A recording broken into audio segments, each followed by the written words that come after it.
Et priorité au direct sur BFM TV avec Barack Obama qui enchaîne un nouveau meeting, un 5e État en 20 heures. Barack Obama qui se trouve actuellement en Floride. Lui, comme son adversaire, Mitt Romney jette ses dernières forces dans la bataille.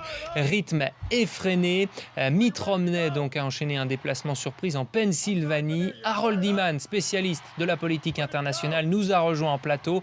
Harold, les deux candidats courent après les votes dans ces États clés, mais apparemment, ils ont eu raison car certains États auraient basculé. Vous avez les dernières tendances. Alors la tendance de CNN, on va regarder, un gros État est passé du jaune à l'ocre rouge. Pour nous c'est ocre, mais rouge, ça veut dire républicain.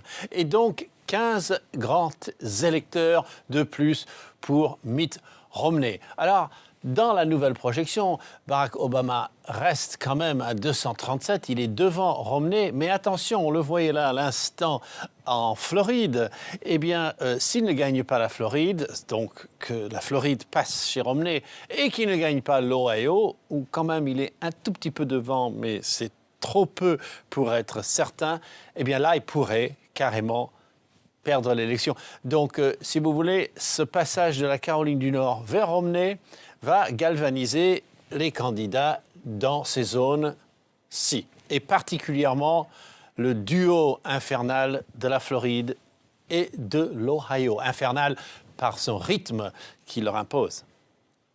Harold, il y a en parallèle à cette élection 172 référendums locaux qui, eux aussi, sont censés mobiliser les électeurs. Alors, à la base, ces référendums ne sont pas faits pour mobiliser les électeurs, mais ils ont été transformés en cette chose-là. Donc, à la base, ce sont des référendums locaux et parfois au niveau juste du canton. Voulez-vous un barrage, etc. Bon, et les grandes familles qui peuvent mobiliser l'électorat idéologique sont ceux qui portent sur la peine de mort. Bon, ça, c'est en Californie. La Californie est déjà totalement bleue, c'est-à-dire qu'elle va passer pour Obama. Donc là, il n'y a pas d'effet d'excitation de la base. Le cannabis légalisé, c'est dans 2 États bleus ici.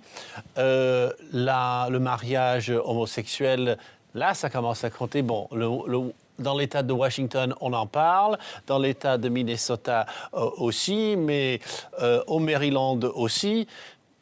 Bref, ça va être des victoires, sauf peut-être dans le cas du Minnesota. Là, c'est quand même clairement une tendance pour faire basculer l'État vers le rouge, puisqu'il est bleu à la base. Et ceux qui vont vraiment sortir contre le mariage homosexuel sont la droite idéologique. Et puis finalement, vous avez l'avortement.